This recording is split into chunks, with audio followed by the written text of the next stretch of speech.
A vida deixou de ser a mesma para os patoenses no dia 16 de março de 2020. Com a confirmação da presença do novo coronavírus na Paraíba, veio a exaustão dos profissionais de saúde para salvar vidas sufocadas pela doença, até então desconhecida, e o medo compartilhado pela população isolada. Agora, um novo marco histórico, dessa vez positivo, o fim da emergência de saúde pública da Covid-19, anunciada pela Organização Mundial de Saúde na última sexta-feira, dia 5 de maio. A Organização Mundial de Saúde ela teve muito cuidado, tanto na colocação do Covid como pandemia, como agora na retirada, tendo em vista que a gente passou por vários períodos na pandemia que havia um aumento no número de casos, depois havia um decréscimo no número de casos e todo mundo achava que ia ser extinta e depois voltava novamente. Então ele teve períodos sazonais, né? As emergências realmente por Covid. E agora a gente já está quase um ano sem realmente nenhum aumento significativo do número, então a OMS esperou todo esse período para tirar. É uma vitória, eu acho, para epidemiologia, para as instituições de saúde do mundo todo, né? Porque a gente teve um decréscimo muito grande realmente, principalmente das mortes, porque os casos Covid eles continuam existindo, ainda existe um aumento, principalmente em países da África, países que foram menos vacinados, porém a grande maioria dessas pessoas já sem muita gravidade, né? Isso muito em função da vacinação. Então, a vacinação conseguiu proteger principalmente quem tinha comorbidade, obesos, diabéticos, hipertensos, que eram aquelas pessoas realmente que vinham a falecer mais pelo Covid. E a gente aqui na nossa unidade, vejam que a gente já tem mais de ano também que a gente está sem nenhum caso importante. A gente fechou as UTIs. Na verdade, a gente transferiu a UTI, que antes era UTI Covid, para a UTI geral. Então, antes do Covid, a gente tinha uma única UTI no hospital. E essa UTI tinha 6 leitos.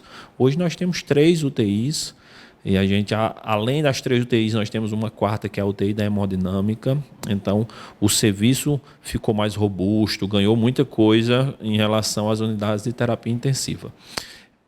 Mas a gente, naquele período, realmente foi um período muito conturbado. A gente chegou a ter mais de 100 pacientes internados no nosso hospital. O hospital quase que ficou exclusivamente Covid. As UTIs eram exclusivamente Covid. Então, foram situações realmente uma calamidade muito grande, a necessidade de ventilação mecânica, que era realmente o grande problema, faltando ventiladores mecânicos. Por sorte, aqui na nossa cidade a gente não teve essa deficiência do número, mas a gente via no Brasil todo aí em situações que realmente catastróficas, né? A morte de muitas pessoas em função da ausência de materiais, porque muitos outros morreram em função da própria gravidade da doença. E assim, a gente aqui teve muita morte, porém pela gravidade, não por ausência ou por deficiência de nenhum material. O senhor coordenando toda essa ala Covid, né? A gente sabe que foi um estresse muito grande para os profissionais. Era estresse para quem estava internado, para os familiares que não sabiam o que podia acontecer, que seu familiar poderia entrar vivo e não retornar. Como foi para o senhor, como profissional de saúde, vivenciar uma pandemia? A gente, claro, se forma profissional de saúde, você tem que estar preparado para tudo. São situações que fogem da nossa rotina, mas que a gente precisa estar preparado.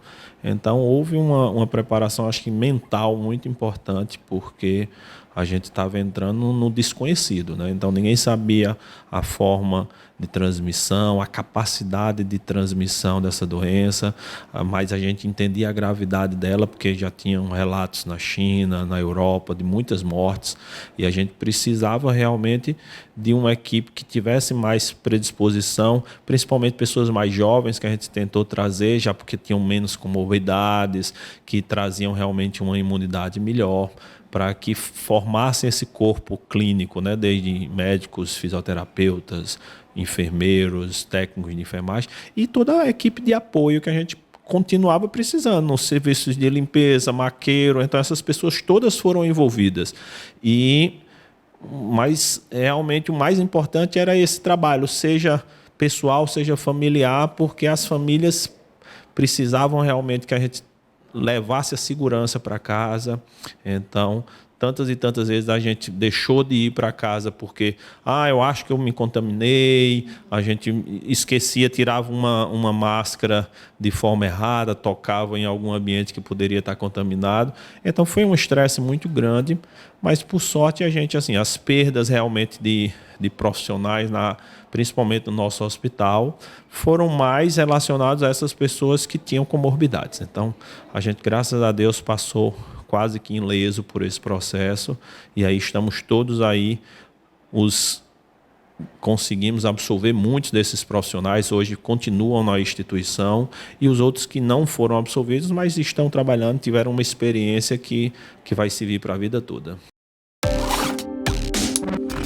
Escolha andar protegido, respeitando as leis e a sinalização. Escolha não usar o celular no carro. Escolha não dirigir se você vai beber.